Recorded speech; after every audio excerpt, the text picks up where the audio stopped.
Budweiser comes on or something like that, Yeah. I'm changing all the graphics to match the commercial. In theory, in my mind at least, a small role of the huge production that's happening. That Yeah. being said, That's a pretty big if role. I mess up, people are going to notice, Live on air. On today's extremely special episode, we are on location here at Black Swallowtail Studios in Eatontown, New Jersey, my hometown. And today's guest is the co-owner and creator of this studio, and he also happens to be one of my oldest and dearest friends, Erik Massimino. Erik is an on-air graphics operator at the Today Show and has worked on every live event from Olympics games to presidential debates to royal weddings, if you're into that sort of thing. We're so excited to have Erik on the show, and especially to be here filming at his studio. Thank you so much for being here. Let's get into it.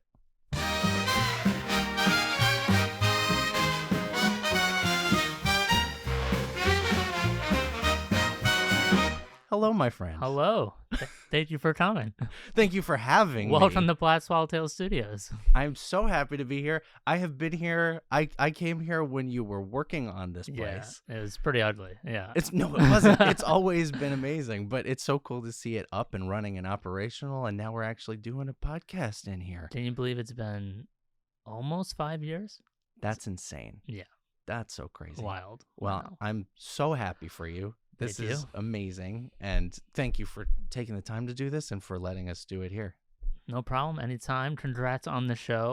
I saw over 1,000 subscribers on YouTube, right? Yeah, it's been That was quick. great. That was very quick. I think you really did find something that is what I read something the other day. There's 1 billion podcasts, Yeah. but you found something I feel like that doesn't exist. Like it's unique, but like really connected and deep and also layered and interesting. Thank you. And I really think appreciate think that. you found something. Well, That's- and it's yeah. all the people who I'm talking to who Yeah. are actually my friends, actually people who are, have had amazing careers but are just good people Right. at the baseline. And Yeah. it's just highlighting those people, and that's why I love doing it every Yeah. week. I get it. Yeah, it's when you find good people that are good at what they do, you need to capture it. Exactly. Yeah. And speaking about that, when you find good people who know what they do, Mr. Massimino, I've known you. You are my longest friend. Mhm. We have known each other, whether literally or not, since birth. It's quite literal. I mean, Literally. pretty within a couple hours. Yes. Same hospital. Yes. Same hallway. And my birthday is April 8th. And I'm April 9th.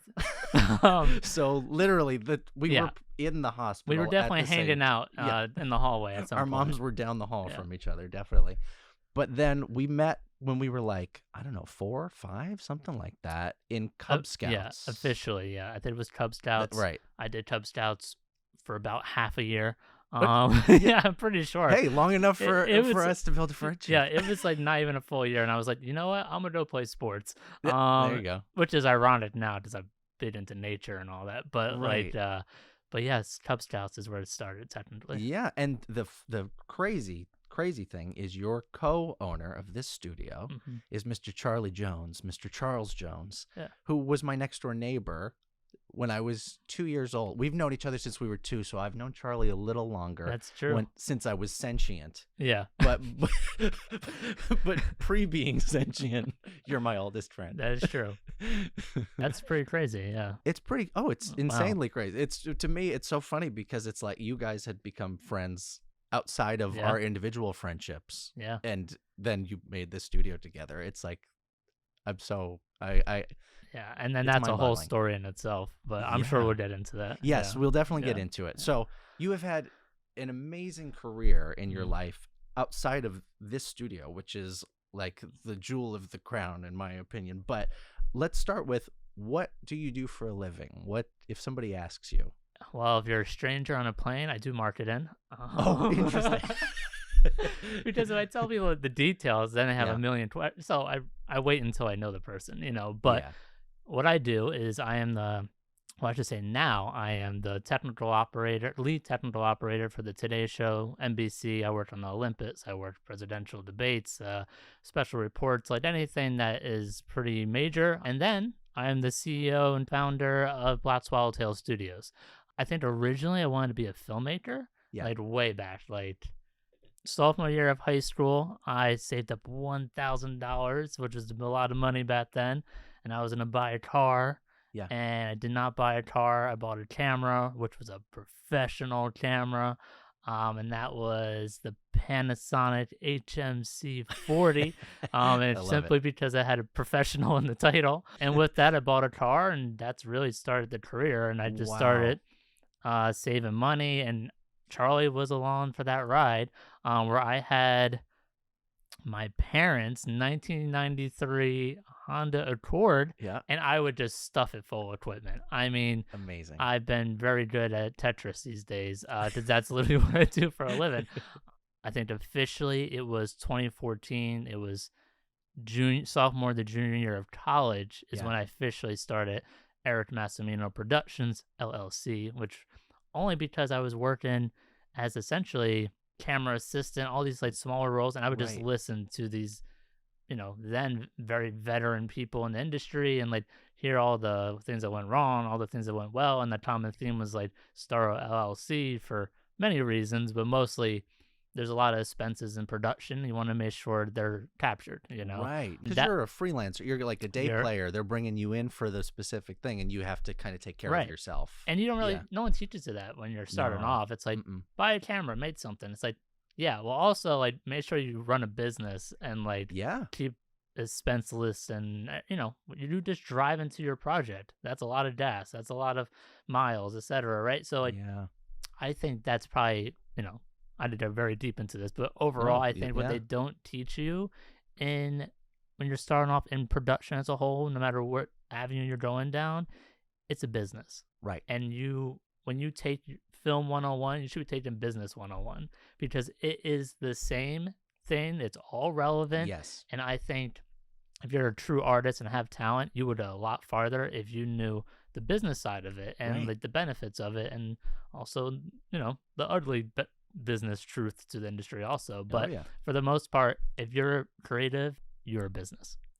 And 100%. I yeah, think that that's like it's something that we never really talk about as artists too, yeah, because it's like that's you don't realize that that's what you're getting into. yeah, You do.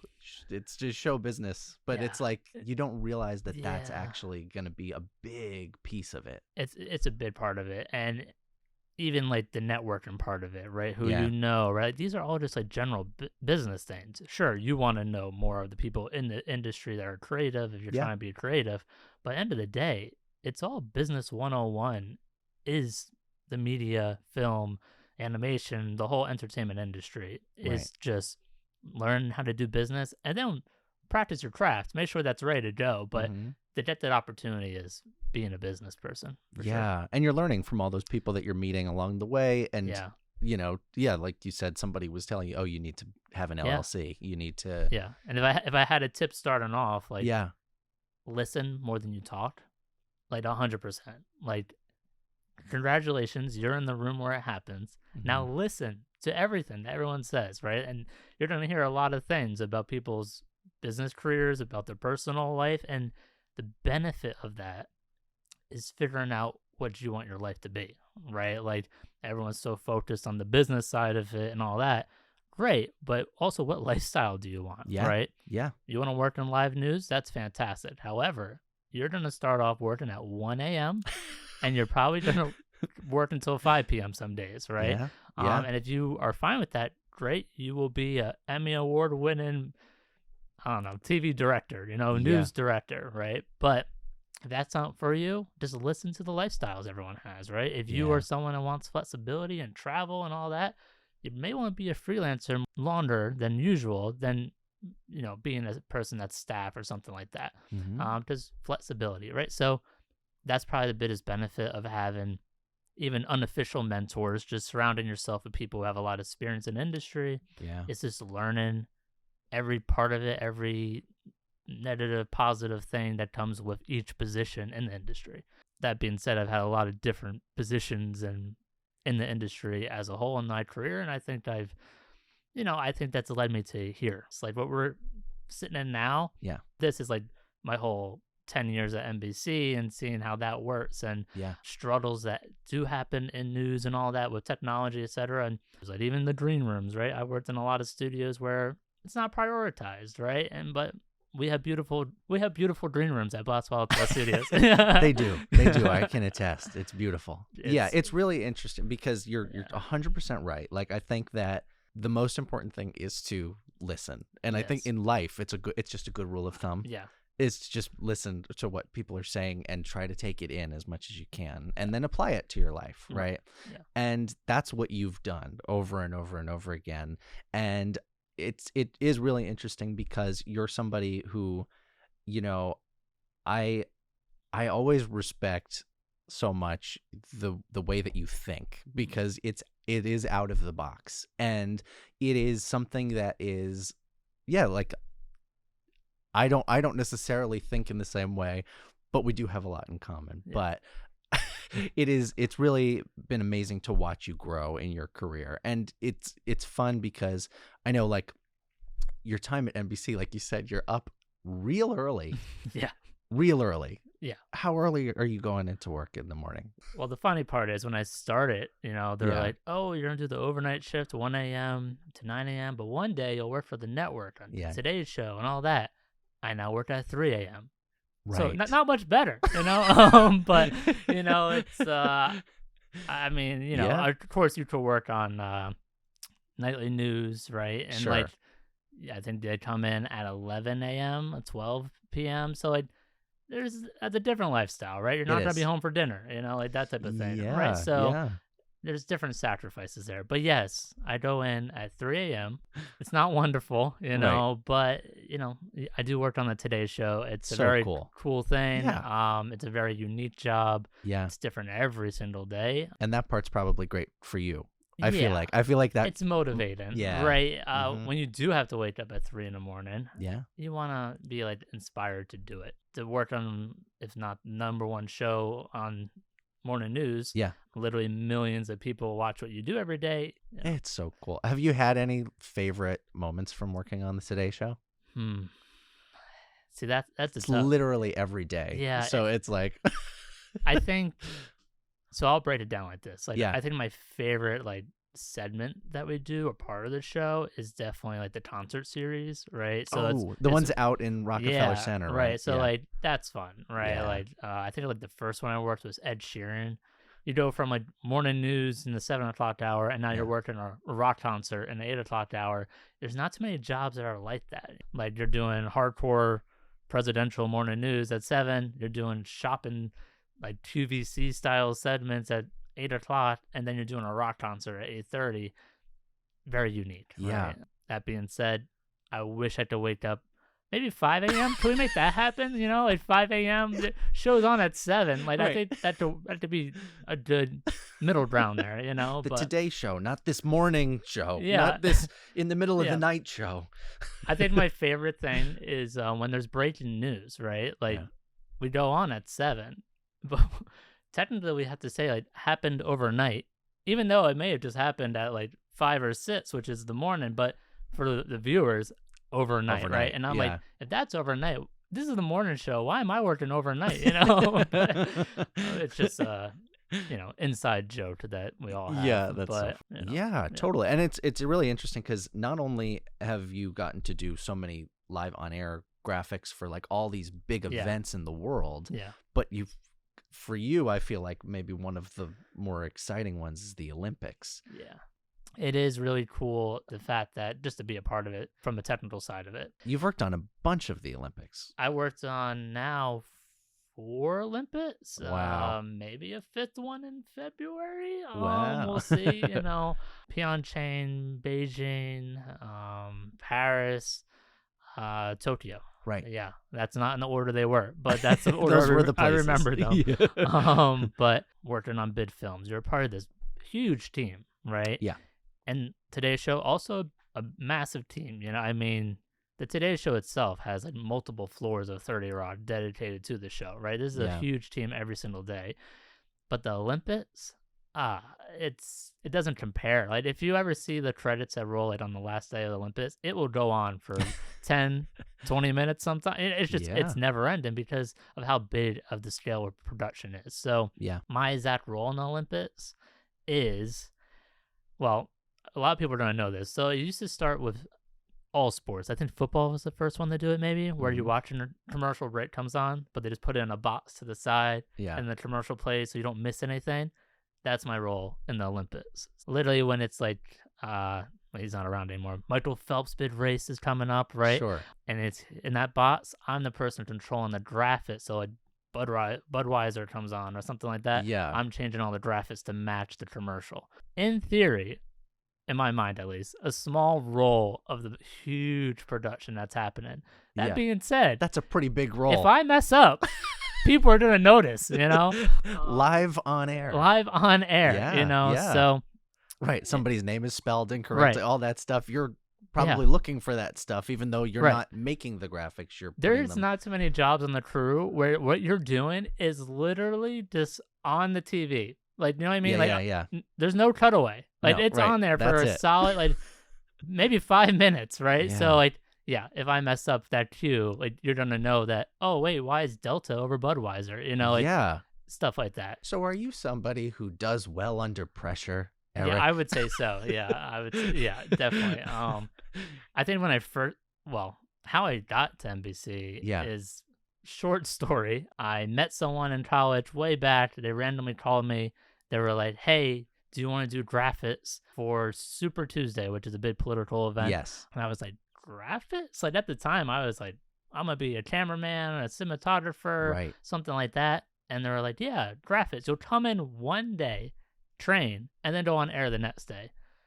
I'm like, I mean, it's NBC. I can't say no, right? Yeah. So I said yes. I went in, trained one day, went on air the next day, and I've been there for 10 years now as a freelancer. So Wow. that's how it started. And that, I think, those days, yeah, I mean, are you crazy? Like, you're definitely feeling the stress, right? Like, Yeah. I remember, this is going to get a little technical. People in the industry don't know these terms, but so Chiron is this graphics machine Mhm. software that they use. You know, actually, I'll give you the details. So the way it works is you type in like a 5-digit number with your right hand. That calls up a graphic, Yeah. and then you play it out. Now remember that when you watch a show, how many graphics are a name and then the topic Yeah. banner, right? Every single time, 5-digit. you're 5 digits. And Whoa. don't get me wrong, you save them off, right? But like right. even then, like And that's have very your like speed dial. yeah, of- you'd have like a yeah. speed dial, right? And then like another challenge was there's a limit on how many graphics, and if Yeah. you hit that limit, the whole show rundown would crash. So don't get me started on the challenges there, right? So Yeah. first day, so I did Super Tuesday. That was like a different machine. Right. Actually, I think it was Chiron, but like more simplified, right? I think I was controlling a graphic in a wall behind a talent. So like all the states come in, right? Like I think I was Mhm. controlling like Alabama results or something like that, Yeah. right? So pressure, but like no one, the chances of someone seeing it probably really small if you did mess up, right? Yeah. Now they're like, great, you did a great job. We're gonna train you on the front row machine. So what that means is live control room. If you ever saw a newsroom on HBO, Mhm. that type of environment, you're sitting right in the front. Everyone's yelling their head off, and you have to do what I just said. You have to learn how to type in the 5 digits and all this stuff. Wow. And it was a challenge. So I would say probably the first, I think my formal training was like 3 months, let's say. So probably those first 3 months, yeah, like you felt like the stress of like, if I hit Mhm. the wrong number, I got to start all over again. Like, it was a lot. But since then, going on to almost 10 years now, Yeah. I mean, it's like, I don't even, It's second nature at this point. it's Yeah. almost bad where it's like, I've seen everything. I've done everything, right? Right. So like once you do it literally 1,000 times or more now, Yeah. yeah, I would say I'm very good under pressure. I would say I do not fear anything that could come up in terms of live production these days, because once you see it, you know it, and Yeah. you know how to handle it, right? It becomes less scary. If you want to be an operator in TV, live news, there are engineers and they're there to fix problems. But the reality is, on live news in it, there's not going to be a moment for the engineer to come in and fix the machine. You almost have to become an engineer. And the Yeah. way you learn those things is not that you're going to take engineering, right? You're going to learn it on the fly. Something's going to break one time. You're going to learn how to it's fix. And then next time, you're going to be doing that. Yeah. Because as much as, yes, there is a process and the engineer should come over and fix that for you, the director is yelling their head off for the next banner or the name. Are you really going to be like, oh, please hold? I'm waiting for the engineer to come over. Just give me one minute, second. please. You know, I just, yeah. I need some assistance. No, you have to. I mean, that's another thing. You have to over communicate in live TV because everyone is feeling a little stressed, you know. Right. So if something's wrong, you better tell them it's wrong. Not silence. You're going to be hearing a lot of different words. You know, but the beauty of knowing how to fix things, you can say like, 1 second, I need 30 seconds to fix this or restart this engine or something like that. Communication's key, and when you can fix it yourself, really a game changer and really the whole environment of the control room, I would say. Yeah. But that is not a part of your job title, Yeah. It's just how do you make your job easier, right? And it's learning those things. Well, and it's keeping your eyes open for those opportunities, right? That's like even what makes you different. What makes you different? What makes you stand out? What makes you the person that they can rely on? Yeah. Right. And like even just like you were saying before, this studio space was just you opening your eyes and looking around at what's around you and learning from it. Yeah. And I think that those are the people that they want. They right. Want. And I talk to a lot of colleges, a lot of a lot of students, and I try to tell them, like, I always break it down like, your whole career is 100%, right? And probably 70% of that 100% is networking. Listen, I didn't know anyone. Like, my parents do not work in industry. No one in my family works in industry. I was just a crazy kid that was like, I'm gonna go do this, and I went and did it, right? But I did that by research, right?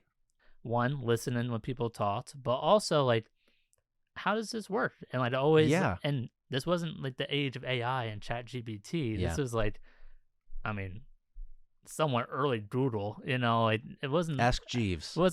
Ask Jeeves was the thing, And I just knew like you had to know someone, right? And back in sophomore year of high school, my high school, Monmouth Regional High School, which is not high school of the arts, say, not right? an They arts don't high have school a program specifically. for film and all this stuff. But I got lucky where there was this arts and education center program where they chose two students from each school in the county. You had to apply this whole thing.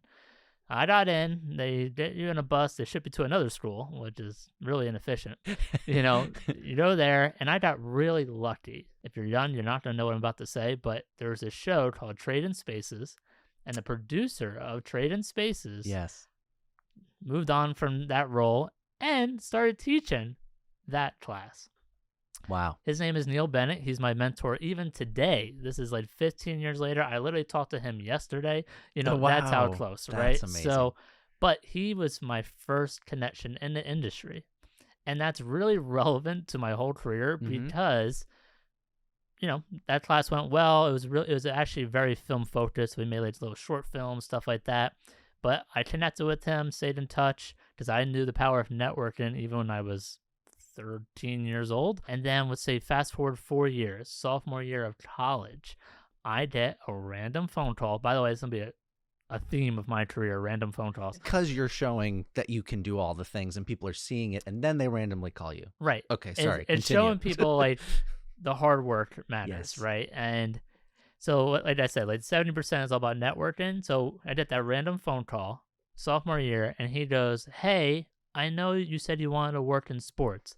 I was a big athletic person in high school, so like I shot a lot of sports, and that was kind of my way of like making a career for myself. Because I knew sports, I knew how to shoot. Like I knew what I was shooting at that point. So then sophomore year of college comes, random phone call. He says, I know you wanted to work in sports at one point. Friends I have are taking a break and are shooting a film for a friend in Point Pleasant, New Jersey, which is, if you don't know, 30 minutes from where we are right now. Yeah. So I did what you should not do as a student. I recommend it, but don't recommend it. I skipped college for 2 weeks, didn't tell anyone, and I went and worked on this film.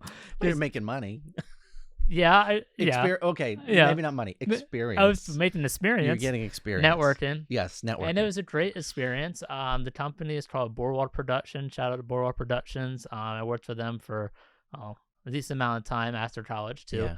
But that was my first experience, like working on a real film set, being a real production assistant. I think the biggest lesson, I clearly remember this, like you always think as a hard worker, like you should run to get things done. I remember I ran like move a car or something and got back and they were like, never run for anyone. And that was like these are the Wow. lessons that no one's gonna tell you, right? And like Yeah.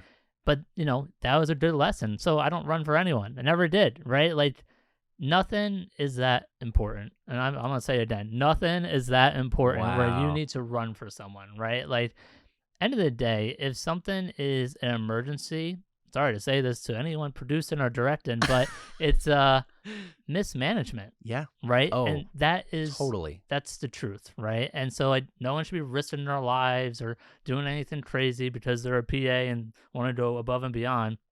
Do not run for anyone, and it's just a Yeah. bitter message than it sounds.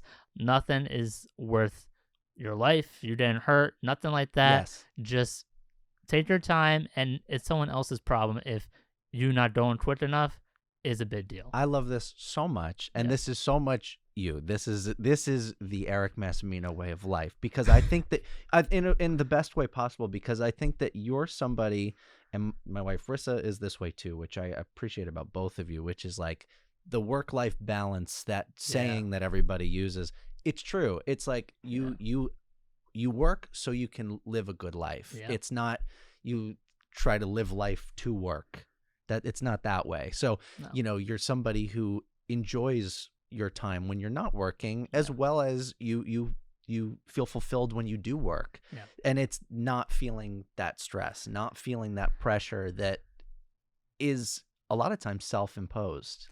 As much as I'm naturally that now, I would say that's a learned lesson. It right? is. Like, It is. for sure. And I think if more people talked about it, it would be a lesson people learn earlier in their career and not when they're burnt out and like don't have a personal life and wondering why they're miserable, even though they may have won an Oscar or Emmy. It's because you don't have balance. Yeah. Right. And that's just the key to, I'll just say, happiness, right? But is balance. It's not like being the hardest working person. And I've been told many times I'm always the hardest working person in many situations, and that's good. But at one point I did have to learn, like, hey, also you need to be like the hardest working person in your personal life. Totally. Right? Yeah. And what that looks like is totally up to you. Like maybe, you're a single person that flies around the world and like that's good, just balance, right? Mhm. Or maybe you're someone that needs more of a relationship and sit down and Family a and- family yeah. and stuff like that. It's up to you what that looks like. But knowing that 24/7,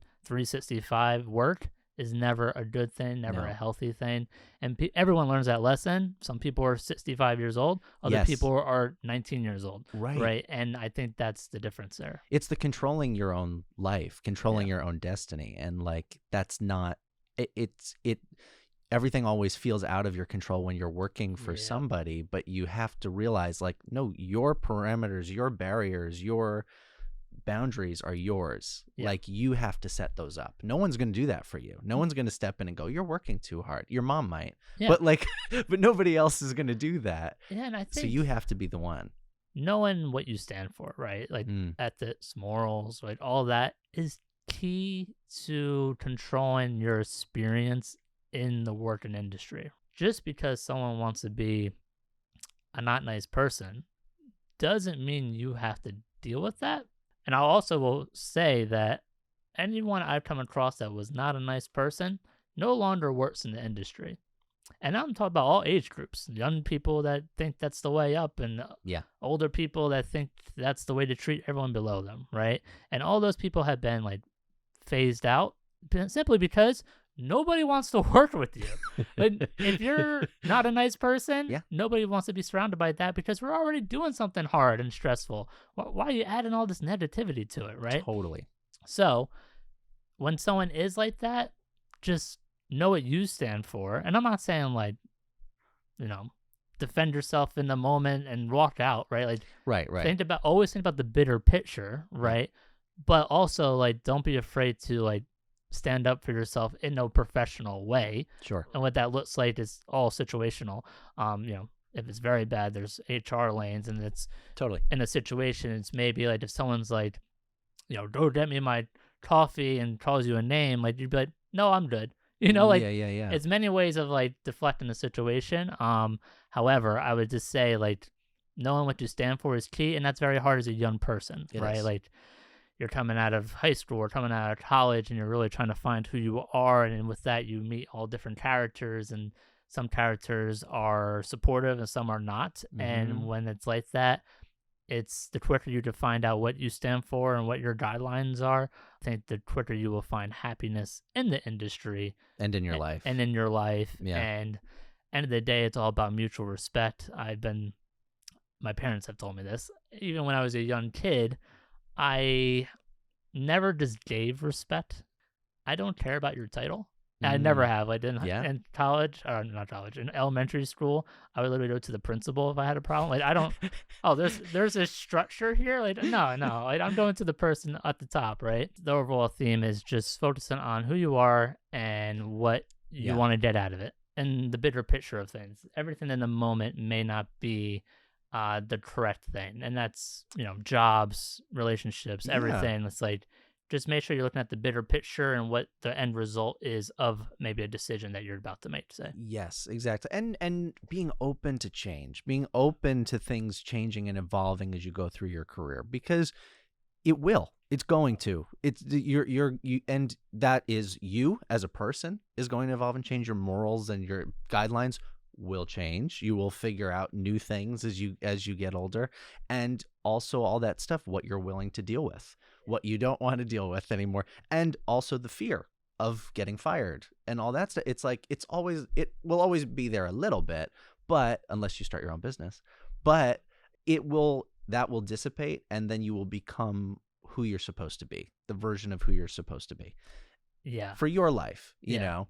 And I think to go back to you and what you specifically do with your life that I love, other than this, building a whole career outside of your career. You got two careers that are related, but then you also are big on traveling, on getting out into nature, in living your life. You were married out in nature. You were married middle of the woods, beautiful forest in the woods. And we got to go on a trip together, which was one of the highlights of my life. We went. I mean, I literally got engaged on this trip. So you got engaged. It was yeah. It was okay. It was a bigger highlight for you. So we went to Iceland together. We did. And yes, I was very excited, but you were more excited. Yes. When you get to a certain point in your relationship, you start planning out when that moment may be. You're gonna get engaged, and then we were like, "Hey, we're going to Iceland," and I was like, so Nick, I think I'm gonna ask the question in Iceland, and looking at all of Iceland, like where you're gonna do it, and the logistical part of that, and how you're gonna, one, bring a ring into another country without them knowing about it, without your partner knowing, right? It actually, well, just real quick on that. So I was like, okay, where am I gonna keep this super valuable thing? I'm not gonna put it in my my suitcase. Like, no, right? So I put it in my camera bag, and I put it in with the batteries, because I was like, there's no way, my wife's name is Jenna, but there's no way Jenna is going to go in there and see that. However, when we went through security, it happens like every 5 times. Yeah. They're like, oh, we got to pull your bag. And I was like, oh no. I was like, she's standing like right next to me. I was like, they're gonna ask me to open everything up. So luckily, you're gonna have to propose in the. I'm like, you're gonna be in the thing. Like, can I go on one knee? Yeah. Oh, where were you engaged? Newark Airport Terminal C. How romantic. Yeah. TSA. Yeah. The agent actually held the ring while I got down on a knee with my hands up. They frisked me too. It was a lot of fun for everyone. But it was pretty close, because he was like, oh, can you open this pouch? And I was like, yeah, I could, you Yeah. know. So it just happened that I was trying to get her to just go sit Yeah, on the go away. bench. Yeah. I was like, "Oh, don't you want to sit down over there?" And she was like, "No, I'm good." And I was like, okay." So, oh, That was my only plan. so it was one of those production black pouches. I'm forgetting the name at the moment, but so I unzipped it, Yeah. and like she was like standing at the end of the table, and I just like turned my body. And I was like, "Yeah, so this is what's in it." He's like, okay, yeah, looks good. I was like, and I just zipped it up, put it back in the Oh, bag, wow. and it was close. And yeah, so that's one of the challenges of a destination engagement for sure. Yes. So then we went to Iceland, and when we got to the glacier, and even then, Yeah. I didn't know that I was gonna do it right then and there. I knew Yeah. like glacier because I was like, I feel like if you're going to a glacier, at some point it's gonna be really beautiful, you know? Yes. And it also is a big rock, It's a just giant, like the ring. yeah, yeah, yeah. It's very, very ironic, yeah. But yeah, literally, like we walked in like Yeah. 10 seconds, and there was like this melting pond of glacier water reflecting everything, and I was like, okay, yeah, I don't think it's gonna get better than this. Yeah. So I remember when I came over to you, and I was like, oh, let's take photos here, Yeah. and then I had to fake. Because like I had to tell you, like this is the time, right? Yeah. So Yeah. so I had to fake a battery change, and I was Right. like, Davey the camera, remember? And I was like, oh, the battery's dead. We literally just got there. There's no way the battery's dead. But I was like, oh, the battery's dead. So I went over to the battery pouch Yep. and somehow snuck it into. Actually, well, this detail is key. I had a big blue Canada Goose coat on, and if you know those coats, giant front pockets for your Yes. gloves. So I was able to open it and just like dump it in without like being very obvious, you know, Right. just like whoop right into my pocket. And we swapped batteries for absolutely no reason. And that's when I told you I forgot what I said. I think I was like this is it or something like that. You're like, we're doing it. Yeah, we're I doing was like, it. we're doing it. Oh, I knew. I don't know how to take the photo now. I forgot how cameras work. Oh my God. Yeah. Yeah. Then I snuckily pulled I it out of know. that pocket, and I remember you handing me Yeah. that camera, and I just was like, I was terrified, and it was also freezing. Oh, so I'm like shaking as it is. it was like plus I'm what trying- 10 degrees outside. Oh Something my like that. God! And I shot on that camera like it was like a one of those machine guns in every war movie. World ever. War Like, II, yeah. I'm like, okay, I'm gonna tilt up because I don't know how much headroom he's gonna want. Yeah. And Yeah. I just took every. Good thing. Good thing for those autofocus on that R5. Oh, thank God. Thank you, Canon, for releasing that camera Thank right you. before this happened. Because I'm sure that would have been the most blurriest Oh, it would photos have been ever. so blurry. Yeah. Yeah, but it worked out, and It worked out. we got a good photo. Yeah, we just last Tuesday. Yeah. It was our 2-year wedding anniversary. So Wow. it's been a little while now. Is that, I guess, 3 years ago then that we were. 4 years. Was it that long? Yeah. Really? Because I Okay. planned this. I did plan something. I did plan on 12/21/21, Right. which was also winter solstice. So when I went down on one knee, I said, on the darkest and brightest days of life, I want to be by your side, which was really, I didn't plan this part. The tour guide, because we took a tour, Mati. Monty, through this glacier, put on our spikes and everything. Yeah. She happened to bring this up right before. Right. and I was like- remember, yeah. I mean, it's like a movie. I didn't even plan that part. She brings up winter solstice. Yeah. And then like, we take 3 steps, and then it happens, and I say that line, and that worked out really well. Wow. But yeah, that was almost, It was so- almost 4 years ago. It was Yeah. so beautiful. I was so happy for you guys. So happy to be there. Me and Yes. Rissa got to be there for that moment. And Yeah. that was awesome. Yeah. And then we hiked a glacier. And then we hiked the glacier right after. Right And after. if Jenna was here, she would tell this, so I'm going to say it. Yeah. She said, yeah, you gave me the rain, and then like 5 minutes later, you asked to take it back to put it in a safe place because we're going to hike a glacier. Right. So Yeah, because you're not going um, to drop the ring in the glacier. Right, We got to put I'm it not somewhere. gonna be that guy where it's like, oh, we got engaged in Hawaii and she dropped it in the ocean, Yep. right? So I'm gonna just make sure like we're all safe and sound to put it back in the bag, you know. Yes. It survived the trip, made it back to America, Yeah. and she still has it. So that's good. Amazing. And we had an amazing trip. Rest of the trip, we saw the Yeah. Northern Lights. So yeah, And you throughout the whole thing, you planned the entire trip from beginning to end, Yeah. and not a stone unturned. We saw everything that you could see. We ate Yeah. all the amazing food, and you're one of those people. You're the only person that if somebody came to me and they were like, So you have a friend who scaled Everest and they made it. They went up and they came back down and they're fine. I'd be like, it's Erik, right? Because just the amount of planning and care that you put into your adventures, because they're literally adventures. It's funny because Jenna and I just went on, we call it our first vacation.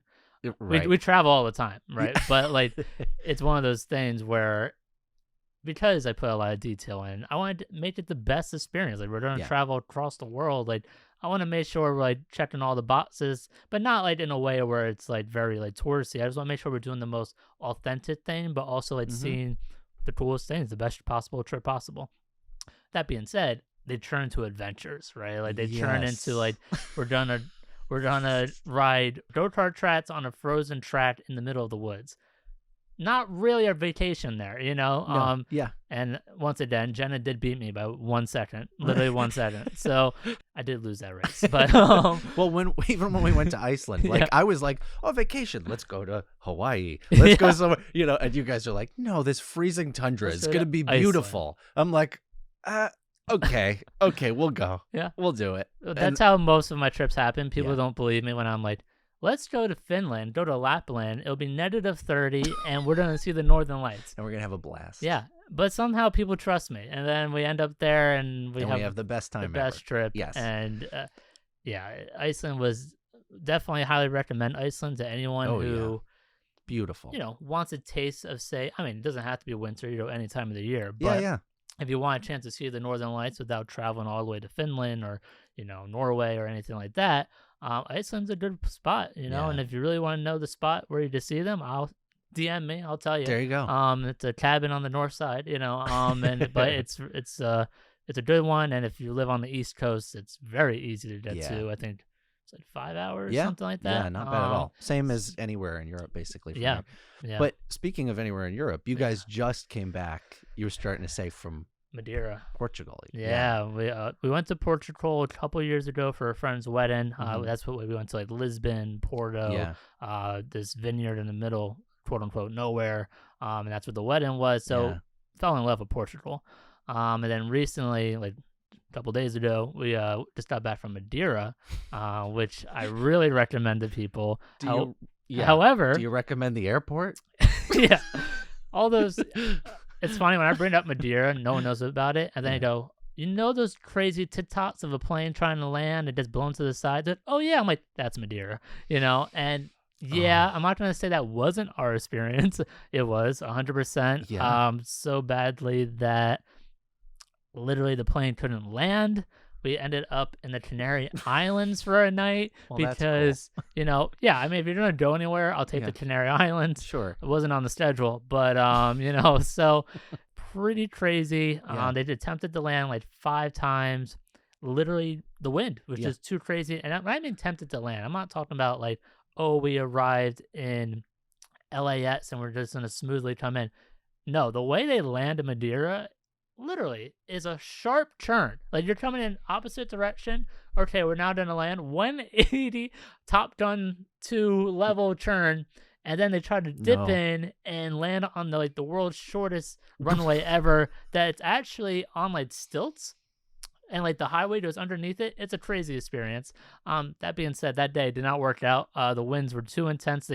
So like we're going intense 180, and they just like pull right out, and like we end up in Canary Islands. Like, oh my God. They didn't tell us, by the way. Like they didn't say where you're going. They just pull out. Yeah. And next thing you know, the screen just says, stop, Canary Islands. And I was like, what? You know, so you're like, Madeira's back there. It was a crazy experience. We eventually made it to Madeira. A second attempt. It was beautiful. I highly recommend it if you can get there. You know, it's really great. You know, could they maybe make the runway bigger? Yeah, I know that the wind is already against them, but maybe make the runway. You know what the larger. Worst part is? I'm like, okay, this is a normal thing, right? Like I see all these TikToks, like, oh, these planes can't land. Yeah, I talked to at least 20 locals. They're like, oh no, that's not normal. Happens maybe 5 days a year. I'm like, is there a certain time of the year that I should avoid? They're like, oh no, it's random. I'm like, okay, great. So just, I'll just come every fifth day, you know, see what happens. Yeah. So it's a beautiful place. Highly recommend it. And It is. I think they call it the Hawaii of Europe. Yeah. It really is the Hawaii of Europe. In every way possible. I would say. I mean, it may be better than Hawaii Oh, hot take. because it's like everything Hawaii gives you in one island. So, if you're an efficient person, you want to get around. That's really helpful rather than hopping around. I love to the each idea one. that you go to Hawaii and you're like, it's too spread out. It's too spread out. It's too relaxed here. Yeah. Can we just put all this into one? It's true. But Madeira is great because Yeah. you can be very, because there's one thing we did was we stayed in Funchal, which is actually Fennel in Portuguese. That's the main city. Mhm. And that's great. It's like, it's a city, but like not high energy city vibes, Yeah. very relaxed. And like you're literally walking into the ocean there. I'm not calling it a beach because I don't think there technically is a beach, but there's cliffs that you to walk down into the Yeah. ocean. And so we also went to like these super small villages. So it's really diverse in the experience you're going to get there. If you want like more traditional tourism, stay in a resort, sure, no problem. But if you want like mountain town where like maybe 20 people live, Yeah. they also have that vibe. It was very, very cool, Yeah. Portugal's really, really beautiful. Oh, in Portugal, general. yeah. It's Mm-hmm. highly recommend Portugal, any other island or the mainland. Yeah, It's and really you're a top. big nature guy, so also Yeah. like we when we went to Portugal, we went to Sintra, which Yeah. is right outside of Lisbon, and Yeah. it's just like the best. a mountain enchanted forest Yeah. that's like right outside of the city. It's Yeah. really, really beautiful. When we went from Lisbon to Porto, we road tripped it, Mm. and that was probably one of the coolest things because stopping at like their gas stations and stuff like that. I remember I had this delicious, I think it was literally just like bread with a thin piece of meat on it at a gas station. Mm-hmm. Yeah, best sandwich you've Award had all winning, week. Yeah, award winning. So Yeah. Well, maybe to get back to this studio space, Yeah. actually, what was the journey of making this studio? March 2020 is when the pandemic started. Yeah. I was living in New York City. I was working on a Today Show, and that's important information because I was considered an essential worker. And if anyone remembers the pandemic, New York City was like groundbreaking. Here we go, everyone avoid the area. And here comes me with my little piece of paper saying I'm an essential worker going through New York City like it's a end of the world movie, not Yeah. one person anywhere, right? And, long story short, I was in an area of exposure of COVID. So I did not, at the time, I was dating my now wife, Jenna. She lived in New Jersey. I did not want to bring it to her, right? Yeah, like yeah, this yeah. world, at the time, world deadly disease, no one knows anything about it. So I was like stuck in the city, essentially. But April 2020 happens. My grandma passes away. That brings me, the final push to bring me back home. At the time, they finally got the antibody test, so like I felt a little bit safer having a little information, And then so I come back home, move in with Jenna, and during that process, my grandma was a big community person. She grew up in Long Branch, New Jersey, like pretty much her whole life, right? Big part of the community. Obviously, I was a big media person. So during that, that grieving process, I was like, I'm going to build a studio that's dedicated to her, right? Like a community media resource. And that concept was so not what I built right now, right? Like in my mind, it was like, oh, like a photo studio, some backgrounds, like people right. make content, Yeah, I mean, you'd ask Charles. So what happened was I called Charles and I'm like, hey, I'm back in New Jersey. I was like, I think I want to build a studio. Do you want to like be a part of this? And he was like, yes. If anyone remembers, especially in New Jersey, that time period, it was difficult, right? Like the debt builders, contractors, either it was a busy time, people building all their houses because they were stuck at home, or COVID. They all had COVID, or on top of that, they just simply weren't anyone's available. Yeah. So luckily, we had a friend named Russ. Russ, he's a carpenter. He has his own company now. Definitely go check out Russ. Russell Huntley. I forget the whole name, but Russell Huntley. So he is amazing. Yep. By the way, Russ. Yeah. Charles. This place was a dump. I grew up in Eatontown. You grew up in Eatontown. Yep. Ideally, yeah, I would love to be in Eatontown, but that wasn't realistic, and so I went to all throughout Monmouth County looking for really just commercial space that had like a higher ceiling than usual. I had to make that work, right? We came here, it was pretty bad. It was like middle of the building. The stains in the carpet were so deep. I don't know what was in this place before us. The concrete was stained underneath it. Whoa. So a lot going on there that I was like, maybe not. But and this was part of the original inspiration, at that time, nobody was going back to work. Nope. It's the end of going back to work. So commercial real estate was very low, right? And I just had the opportunity where I could come in and like had a little negotiation power. So I was able to fit for a budget to take on something that was not in the best shape, right? So with that, I remember this clearly. Like we literally signed the paper and Charles just starts ripping out the carpet, like right there and then. Like day one, it was me, Charles. I think my father was here, and we just start ripping out the carpet. Just and with an X-Acto knife. Yeah, it's right. it's when we discovered the giant stains underneath. Yeah. But yeah, Russ, Charles, May built this entire place. Wow. In 18 months, I believe. Yeah, 18 months with the whole thing. The challenge was like some of these lights at the time. Yeah. Took like one of them took like a whole year to get to us because of like Wow. nothing was being shipped here. So it was not easy. However, during that process, the space we're currently sitting in came available, and I was like, oh great, it's like I think it was like 700 square feet. It'd be like a storage closet for us because that was our one problem, right? Yeah. Was that we had Not this enough other storage. space, but like we kind of like plan every square foot of it. Where do we store things? Right, because you had gotten all this equipment. Right, You got all cameras. this equipment. And, You have, yeah. we have a whole equipment locker here. Like Right. so, like where do we put that? However, clearly this is not storage. Right. Because with everything that was going on, seeing all the trends in media, seeing how like podcasting was taking off like crazy, I was like, I think we're gonna build a podcast studio. What we end up building was a broadcast studio. This studio is overly equipped in a way. Yes. There is 5 4K robotic cameras. There's 2 teleprompter stations. There's a whole live stream switching component to it where we can live switch your streams everywhere. Yeah. Then on top of that, we even have technology where, especially during the pandemic, a lot of desks are over Zoom, right? Right. Problem with that is like everyone's audio is all munched up into each other.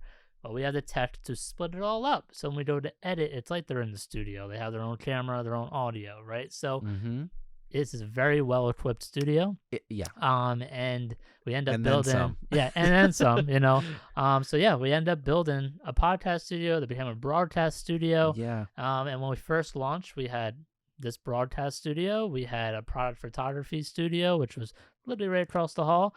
Now it's the green room. Now it's a green room. I walked in there. I was like, "Where's all the photography stuff?" Now it's a nice green room. And that's just Beautiful green room. Moving with the trends there. Yes. And then the other side, when we first launched, was really like the photography studio. Yeah. And I would call it like the video photography studio, more like traditional space, with a whole light grid and all that. And then the back, which was much smaller, the back room than it is now, was our storage room, which was a 10 by 10 room, like the tiniest, most packed storage room you'd have. Yeah. And now as time has gone on, we have grown, Well, and, and you have like podcasts that come in here weekly that are doing their shows. Yeah, what people love about us is we call it monthly memberships, right? Yeah. And in terms of traditional production, that'd be a retainer, really. But we call it monthly membership. And what that really gives people is the opportunity to, one, be dedicated to their project. Yeah. And then 2, you save a certain amount of money depending on how many hours you're here a month, what services, etc. Yeah. It's funny because obviously when I made that, it wasn't like the goal, but people were like, I like this the most because it keeps me reliable. Yes. It makes me put it in my calendar, and Yeah. I actually not just say I have a podcast, I actually have You a have one. podcast. Yeah. Yeah, people have taken advantage of that. We have a decent amount of weekly podcasts now, monthly podcasts. Yeah. Even like more, I would call it social media content packages now. But like when you're breaking down to a membership, like even if you say like once a quarter, I'm going to come in here Yeah. and make say 30 clips, right? because we have so many different studios now, you made so many different kinds of content very efficiently, very streamlined. All in one place. We even have a whole other control room now on the other side, which, sure, for podcasting, great. For more traditional production, great. But also just making any content. It's very efficient, right? Like, you no longer have to set up all this equipment because it's just plugged in the camera, and now you have a whole control room for whatever production you're doing. Yeah. Even photography it's been used for, where it's more like a monitor room, right? Like, you have a bid team, okay, let's have like the bid producers and everyone stay in this room and only have the crew. Like, just crew on the set. There's a lot of benefits, but the overall theme is making production, media production, all types of really production these days is more efficient and more streamlined. And that's convenient. Like that's more convenient, and that's really our goal. Like, like when we built it, I was like, oh, our clients will be Monmouth County, New Jersey, for sure. That's where we're at. No, we have monthly memberships that come from Princeton, New Jersey, which is, if you don't know, at least an hour away. New York City, Connecticut, Staten Island, Philadelphia, Delaware. It's just, and I asked every single one, thank you for coming, but why are you here? And they're like, because I know, like, even all that time I have to travel here, it's worth my time. It's very efficient. I know exactly what I'm doing. There's no messing around. I know I walk in, I sit down, I'm making content. There's not like, oh, it's going to take us 5 hours to start building stuff. Yeah. And that's the experience we're making, right? Yeah. They come in, it's quality. You have quality people working here. You guys have all your equipment. Everything is ready to go. Right. And even today, like coming in, I was just like, come and sit down. There's all these gadgets and gizmos aplenty that I have not, And my setup's more basic. So it's cool time, to come in. It saves so much time. Saves time. And like, I would say probably like at one point, at least, there were like 70% of our clients had an existing podcast. Like, they're already doing it. However, they're doing it, like, at their house, whatever. And they come here and they're like, one, I save a ton of time because we also obviously have post-production services, distribution services, social media management. So it's really a a la carte experience, how hands-on, hands-off you want to be in this experience.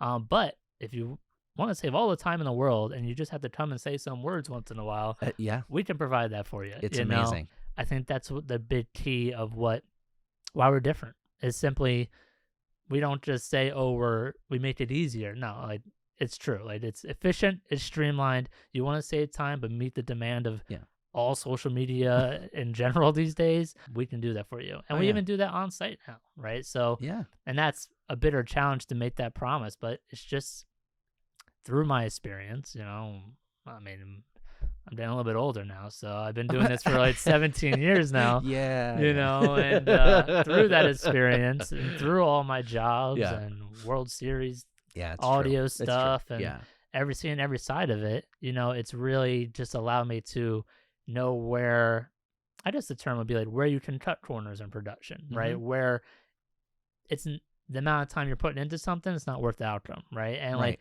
when you keep learning that lesson over and over through many productions, you're allowed to make a very great process and save your clients time, save you time, but still get in that high quality end result, And, and what that looks like is different for every client. We have a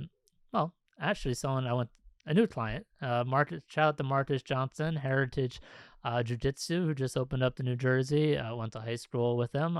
Cool. And he's our client now, and we do social media content for them. So, we roll up once or twice a month, and we have a plan and shoot all their higher quality content. Because what people miss out on, and everyone has a different opinion on the algorithm and all that, it's about balance, right? So, like, you can just open up your phone and start talking to it and go viral, 100%. Totally. However, as a brand, you also want to have some quality content that matches your brand. And that's, I feel, what we provide. People who don't have time at all, sure, we do all their social content for them. But people who have time to whip out a phone and do some, like, I'll call it natural content, right? That's fine. And then we come in and do that, like, polished. If you think about traditional production, when you made commercials, right? Well, higher quality media production is essentially your commercial these days. Right? So that is what we do. We provide the commercial for these social content pages for all these different brands. And I think our clients are happy with the results they get and also how they're represented online. Totally. Quality has a tendency to stand out. Yeah. You're looking through, you're going through YouTube, and then you're like, oh, this looks cool. And you click, and you're like, oh, yeah, the cameras are really nice. The lighting's pretty good. Like, I think that stuff is not the, for most podcasts, hopefully that's like the secondary thing, but to have a secondary thing that's so strong, and then you have the quality of the podcast, hopefully that's a marriage in heaven. It's like that's what you want it to be, right? Yeah. You have these amazing, all this amazing visuals on top of the content itself. Yeah, and I think it's all about trends, right? Like during the pandemic, 100% the trend was like quality doesn't matter. It's all about the story, right? But now it's kind of leaning more like, oh, I actually care what things sound like, at least it look like. I want to see what their faces when they say the things, too. Yeah, but because there's like that balance of like, iPhone lower, quote unquote, lower quality content, when it's like a very professional, well lit, polished, high quality thing, it really stands out when you're swiping through everything. Yeah. And we've had clients come here, well established podcasts, and they said, oh, once we came here, everything increased 400%. Wow. Simply same message, same everything besides content quality. If only I lived in New Jersey still. Yeah, there you go. Yeah. Well, you send your guest here, and then next time I get you zoom next in. time I come, oh, that's true. I could do that. Reverse. Yeah. I can fly in. We'll like do a group of them, you know, and have everybody come down. Exactly. Do a whole season. Yeah, there you go. But that's really the benefit now is just people realizing the power of social media and making content, and finding an easy way to do it is key, and we just had a bigger influencer in here, and even they were impressed with the efficiency, but just like the quality of what they got out of their time. Yeah. And they've been to a lot of studios, and New York City studios, and it's just simply we do the best job we can do, and it results in a really good product for people, and they're very happy with it. Yeah, and you have people coming in, like you said, that are like the other day you had local celebrity Mike the Situation in here, which of course we're in Central Jersey. Yeah. So that's kind of amazing, and you guys have guests coming through all the time. Yes. And it's cool that you've like moved with the times as it's happened, even though it's been a short moving with the times. But that pandemic really, fundamentally changed how podcasts work. Everything. Going from just audio to audio video. Yeah. And, there's always been podcasts that do it, but now it's like more standardized. Yeah. And that is very popular in culture and in media. I mean, that's how a lot of people get their information nowadays. Yeah. More than a lot of like traditional news. Which good and bad. Is good and bad. Right? Yep. But it is everybody listens, or most people listen to podcasts just depending on what their interests are, and it's just finding those the ones that resonate with you. But it really interesting that is like a whole industry in and of itself. The media industry is dead, and what I mean by that is every industry now is the media industry. Right. There are accountants and law firms and doctors who have their own media people in-house. Yeah. It's no longer like, oh, yeah, I'm going to hire the photographer to take our headshots once a year. No, they understand the value, and every type of company has media positions within it, which is great if you have skills, because there's more opportunity. Sure, if your goals are to work on the big films of the world, those opportunities are still the same in terms of quantity, right? Maybe even a little less depending on how you look at it. Even then, we have photographers that are on site. That there are media people that do. And we have a marketing team and all that stuff. Yeah, But Well, like now it's like every industry has media elements to it. So I think that's a good thing overall for people to find jobs. But on top of that, podcasting. When people say the word podcast, I'm like, you realize like a podcast is just audio.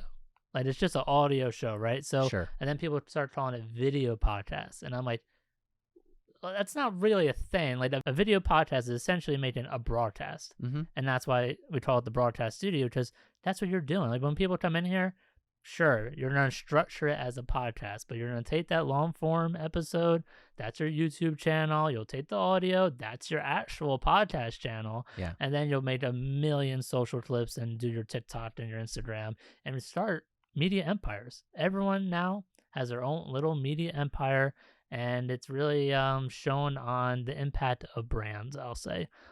That's interesting. The brand part of it is definitely an interesting piece. And it's funny because you're somebody who does think outside the box, have thought about, like, even just the idea to build this studio in general and go, I'm going to get a business loan. I'm going to do all these things that I'm like, we'll get back to that. Yeah, but we'll go into that. But the brand thing is super interesting too, because it's like working with brands as sponsorships and trying to, get a brand that connects with what your channel is a whole nother discussion. Yeah, especially when people are first starting off in podcasts and they're like, oh, I need a sponsor. And I'm like, yes, that would be great. However, one, you need to have a product to show them this, what they're sponsoring. But two, like, not all money's good money, right? Like, what I mean by that is restrictions, right? Like, if the brand does not match the show style and content that you are trying to create, there will be restrictions on what you can say and do, simply because it does not match their brand, right? So if you want to keep them as a sponsor, there's going to be like certain guidelines and stuff, right? So finding the right fit is very key to all show success, right? And starting off, it could be tough to find the money and the resources to get started.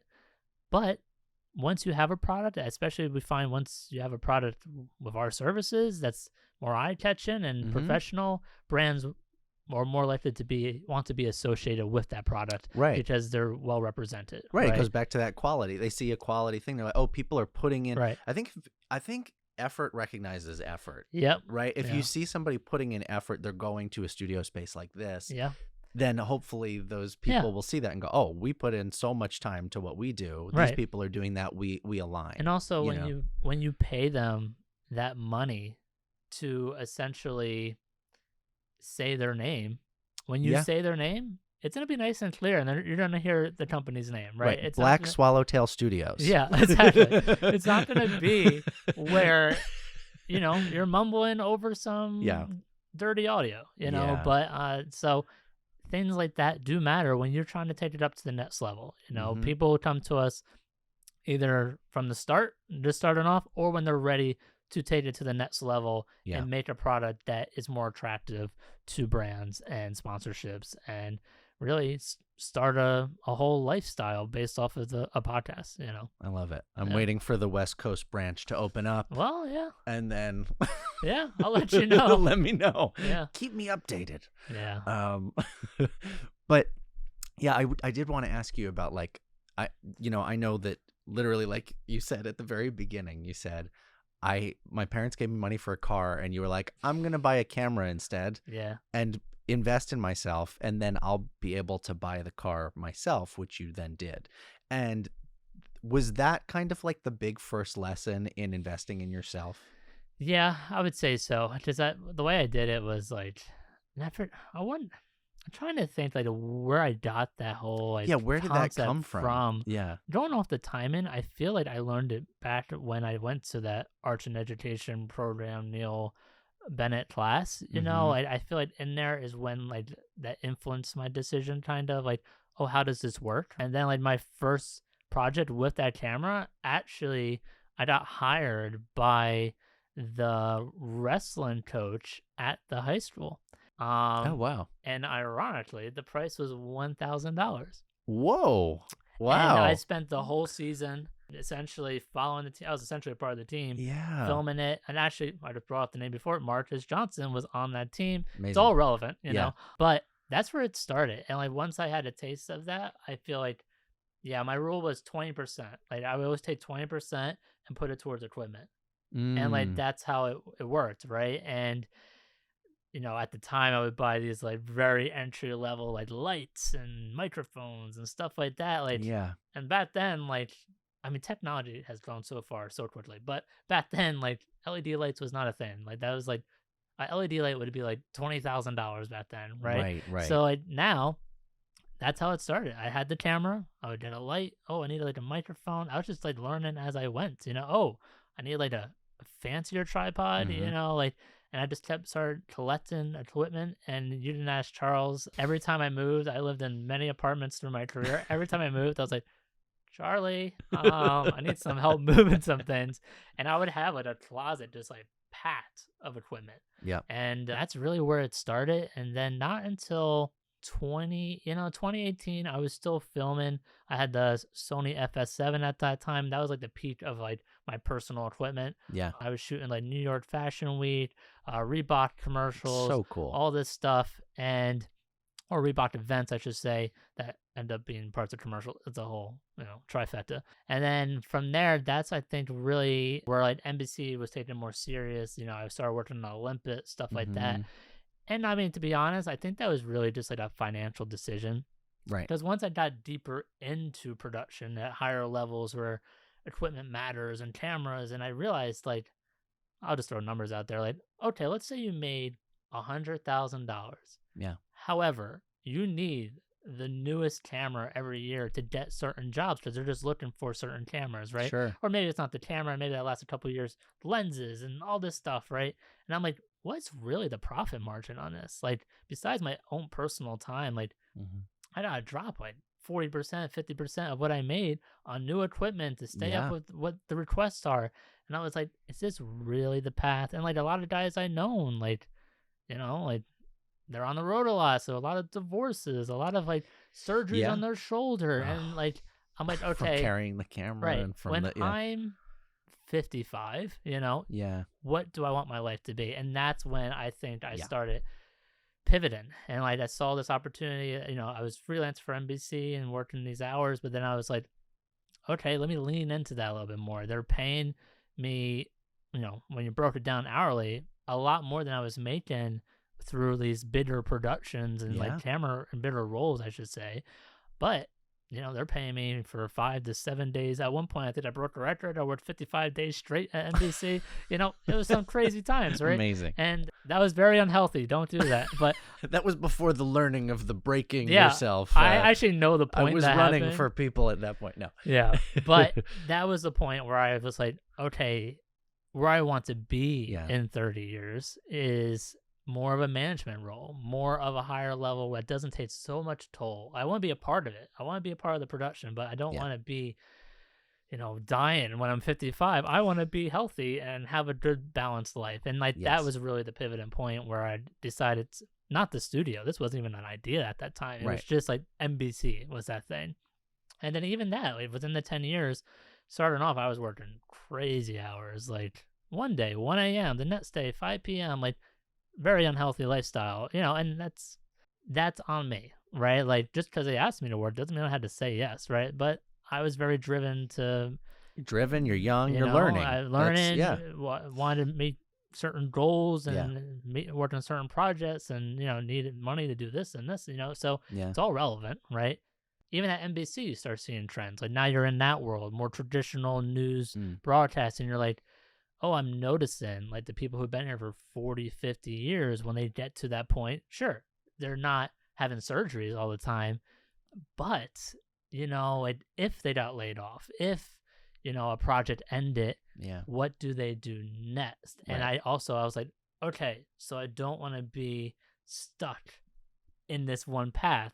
So now I'm really like, what do I do in my life, right? But like, like, okay, I want to be a camera guy. Doesn't seem like the best option. Now I went down this other path. Ooh, that doesn't seem like the best option either. Doesn't seem sustainable, at least always. So that's when I realized, like, all right, the best thing to do is to build something that you control, your own thing, and that's the best thing, the most likely way to success when you're older, to control the outcome, right? Right. And there are negatives to that. There's a lot more responsibility and pressure and stuff. But like the whole goal is that when you get to a part in your life where you are not the most flexible, open-minded person due to limitations of life, there is opportunities still there for you, right? Yeah. And once I saw that, I think that all that, having that mindset going into the pandemic and having the idea to make this place, is what really like pushed me to go all in on this next chapter of my career. And don't get me wrong, I still work at NBC Yeah. at the moment. Yeah. You know,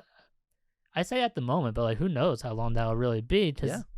it's working well right now. You know, I'm doing both, you know. So Black SwallowTail Studios is thriving, and there's some big decisions to be made this year. If you know anything about leases and business, you know, you have to renew those once in a while. Yeah.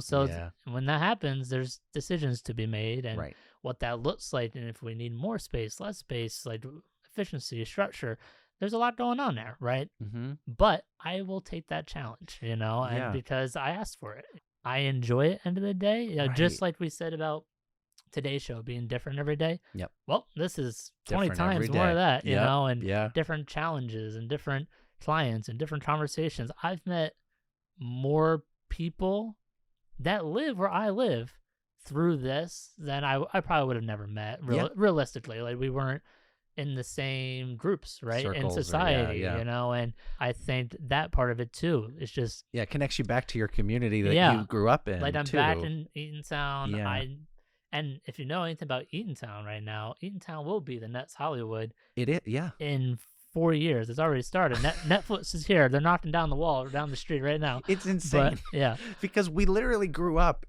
Our I know. backyard is going to be Netflix Yeah. Studios. I moved across the U.S. Could they Yeah. have not told me this earlier? I was like, Netflix. First of all, I made films in Eatontown before you did, so please, yeah, you know, you know. But I give you the permits. yeah, everyone's very excited for Netflix It's to come. awesome. And I tell people all the time, it will absolutely change Monmouth County forever. Oh yeah. And people ask me all the time, "Oh, what do you think about Netflix?" And I'm like, I don't think anyone's ready for like the positive impact Netflix will have. Yeah. And obviously, like point of view is everything on that, but for the most part, especially this area within 30 minutes of where Netflix will be heavily Hollywood. And what I mean by that is like, sure, major studio, but as you know, in LA, the amount of resources and companies that come with that around it. Yeah. And with that will be more jobs. So many jobs. Relevant to Netflix, not at Netflix, you know, but so many jobs around that. And then with that, needs more infrastructure. So Mhm. coffee shops, laundromats, like it's all relevant. And property value will go through the roof, Hotels, you know, hotels. transportation, trains, Everything. everything is gonna. Yeah. Everything will improve. And obviously with that, price will increase. That's the rub. That is yeah. negative there. So if you haven't bought a house, which has been easy to buy a house in like 7 years, I don't even know what to say anymore because it's gonna get rough financially here for sure. But I do think the overall benefits of infrastructure improvements and jobs and simply just, I would say like the pride of Eatontown, the pride of New Jersey. Like yeah. people from New Jersey being in film is not new. I bet your top 20 favorite actors and actresses and directors Yeah. and producers, most likely 50% of them are from New Jersey, so you may want to check on that. And filmmaking started in And New I was Jersey. saying, and filmmaking started here, so you kind of stole Yeah. it, California, because you have a son, and now we want it back, you know? You know? because we have sun for all the months, and we Yeah. have sun out here for like 2.5 months. And we can go into the history of film. Look all that up. You'll be mind blown of where It's pretty Hollywood insane. actually started. Yeah, but yeah, every big celebrity that you've ever known, Meryl Streep, Jack Yeah. Nicholson, Yeah. Danny DeVito, all these people Yeah. are from here. My It's- grandmother Yeah. grew up with Danny DeVito.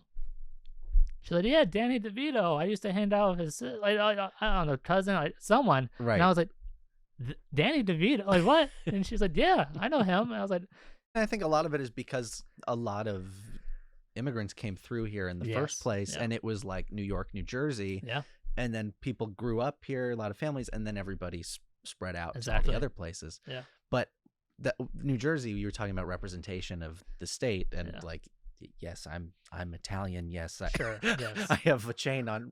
Yes, yes. but that's not everybody is. There's not one exact person that's from New Jersey, no. and there's also the state itself is the Garden State. Yeah. Which everybody goes, what do you mean it's the Oh, Garden yeah. State? Because all they see is Elizabeth, which is where Newark Airport is, which is where you fly in and there's Yeah. factories.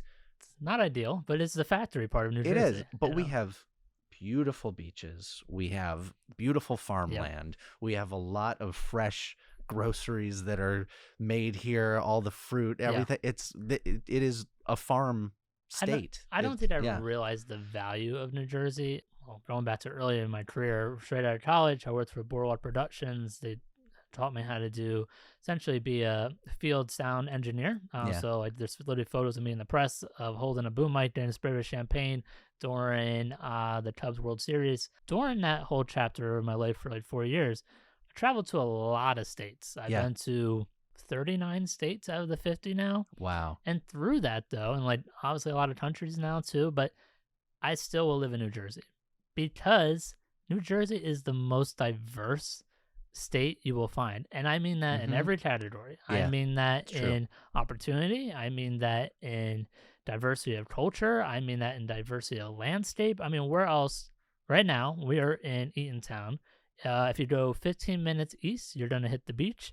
If you go an hour north, you're going to hit New York City. If you're going to go an hour west, you're going to hit farms and mountains. And what do you want? And you don't wake up every day and do something completely different, completely, film it and say you're in Wyoming, film it and say you're in Portugal. Yeah. And people will believe you for like probably 2 seconds. But it's one of those things where it's extremely diverse in every category you're looking for. And that's why I'll take it. Where I live, the town I live in is well, at least I read this, I think it's still true, is the highest point on the East Coast. Oh, wow. I literally live on the top in the woods, in the mountains, but I also drive right down the street and I'm in Red Bank, New Jersey, in a downtown. Like, it's just, and like the other direction, 10 minutes is the beach.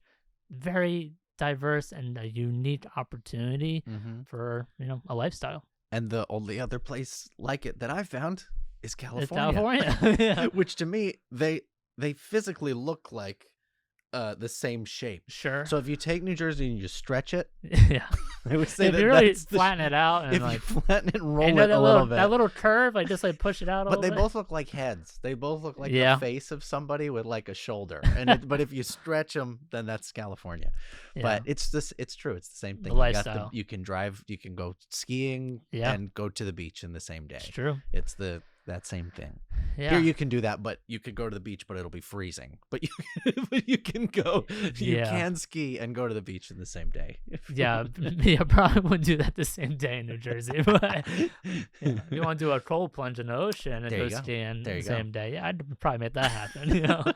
But, well, it's so nice to be back here in New Jersey, to be back in my hometown with one of my best friends, who we've been friends for so many years and have lived very parallel lives. In a weird way, yeah. Yeah, I mean, just the entertainment aspect of it, Yeah, I mean, if you would have looked at two babies in the hospital and been like, yes, they're both going to be in entertainment, it's like, no. Yeah. Like, it's very odd, but it's odd. But great. Yeah. Especially, I mean, yeah, exactly. Growing up where we did, it's not necessarily like that is a norm. No, this wasn't like entertainment inspired towns. You know what I mean? Like it's not like you grew up and you're like, oh yes, you're gonna make a movie and do this. It was more blue collar, I guess, is really the industry around here. Obviously, like there's colleges and and we have New York City and right down the street. So you always kind of the people of New Jersey look across at New York. It's true, right? And it's like there's kind of,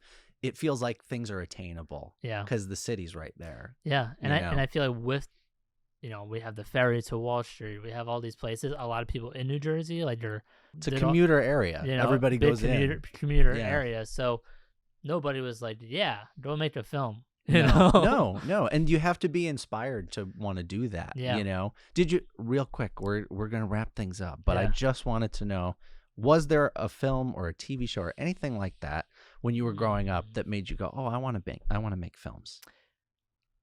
I think my favorite film, especially as a kid, was Remember the Titans. Oh, wow. I think that's probably truly the one that had an impact of like, oh, like what is this? Like this isn't an animation. You know what I mean? Like I'm not offended. I'm not offended. Not to be offended anyone, but also like it's one of those things. Like I feel like I think what it is, it's the first movie like as a kid especially that time you're introduced to like a deeper story. That didn't look like a cartoon. Right? And in general sense, I think that's what, if I had to pick one movie, that's Remember the Titans. Yeah. Awesome. And Remember the Titans also is a movie about being inspired, Yep. being the underdog, pushing through, figuring out what you're going to do, and winning. It's all relevant. It's all relevant. Yeah. It's all relevant. Yeah. And that's what you have done in your life, my friend. And you're going to continue to do that. And I'm so proud of you and Charles, for making this studio, and what you've both done in your life is just amazing. And I'm just happy to be a part of it. And looking forward to what's to come. Well, I appreciate the kind words, and if we run out of time, I could go on for 30 minutes about your whole career and how proud we are of you. And I mean, listen, I don't think people realize, like, when you were a kid, like, this was your goal. Like, you were like, I'm gonna be a Disney animator. I'm drawing this, and you made it happen 20 times over and over and over, and we're still doing it and living the dream. I'm so interested to see what you do next. Thank you. I really appreciate that, Eric. No problem. Thanks. And thank you all for watching this episode of Nick's Friends in Film. Please like, comment, and subscribe. And tell us what your favorite movie was as a child, please, in the comments. And we'll see you next week. And we'll talk to our next friend. Bye.